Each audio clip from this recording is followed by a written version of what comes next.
નમસ્કાર, આપ જોઈ રહ્યા છો યુટીસી ન્યૂઝ। ગુજરાતમાં એનાલોગ પનીર પર પ્રતિબંધ। આ શું છે એનાલોગ પનીર, તેની પર આજે ચર્ચા કરીશું। શું તમે જે પનીર ખાઓ છો તે ખરેખર દૂધનું બનેલું છે કે પછી એનાલોગ પનીર છે? તાજેતરમાં ગુજરાતમાં એનાલોગ પનીરને લઈને થયેલી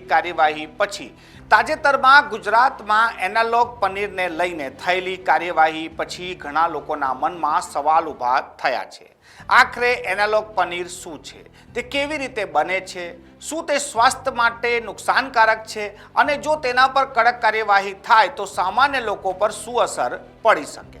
ચાલો જાણીએ સંપૂર્ણ હકીકત। એનાલોગ પનીર શું છે, સૌથી પહેલા તેની પર વાત કરીએ। સૌપ્રથમ સમજીએ કે અસલી પનીર અને એનાલોગ પનીરમાં શું ફરક છે।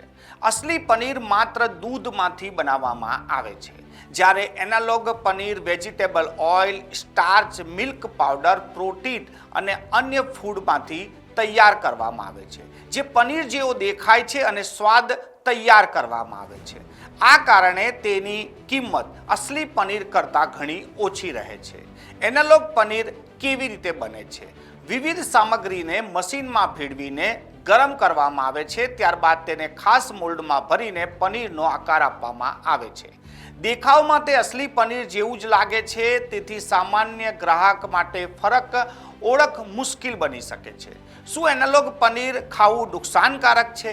દરેક એનાલોગ પનીર નુકસાનકારક હોય તેવું નથી। જો તે નિયમ અનુસાર બનાવવામાં આવ્યું હોય તો, યોગ્ય લેબલ સાથે વેચાતું હોય અને ખાદ્ય સૂચના ધોરણોનું પાલન થતું હોય તો તેનો ઉપયોગ થઈ શકે છે। પરંતુ સમસ્યા ત્યારે થાય છે જ્યારે તેને અસલી પનીર તરીકે વેચવામાં આવે છે અને ગ્રાહકો સાથે છેતરપિંડી થાય છે। ગુજરાતમાં આ વિવાદ કેમ થયો?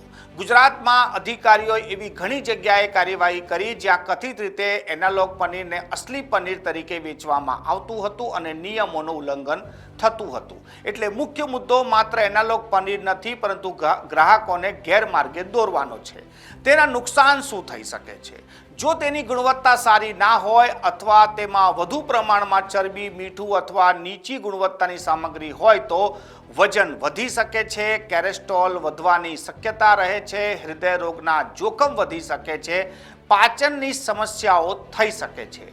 જો સ્વચ્છતા ના જાળવવામાં આવે તો ફૂડ પોઈઝનિંગનો ખતરો પણ રહે છે।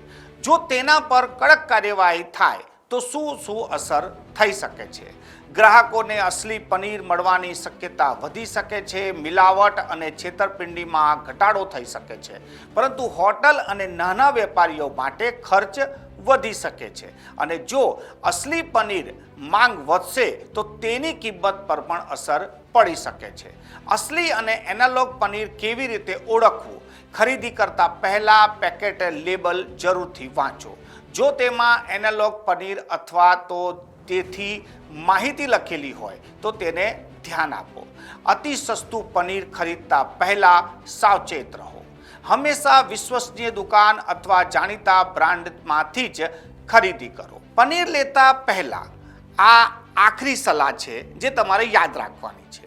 દરેક સસ્તું પનીર નકલી નથી હોતું અને દરેક એનાલોગ પનીર ગેરકાયદેસર પણ નથી। મુદ્દો શું છે? ગ્રાહકોને સાચી માહિતી આપવી, યોગ્ય લેબલિંગ કરવું અને ખાદ્ય સુરક્ષા નિયમોનું પાલન કરવું। તમારું શું માનવું છે? શું એનાલોગ પનીર અંગે વધુ નિયમો હોવા જોઈએ કે પછી સદંતર તેને બંધ કરી દેવું જોઈએ? તમારા અભિપ્રાય કોમેન્ટમાં જરૂરથી લખશો અને આવી જ રસપ્રદ માહિતી માટે અમારી ચેનલને ફોલો કરવાનું ભૂલતા નહીં।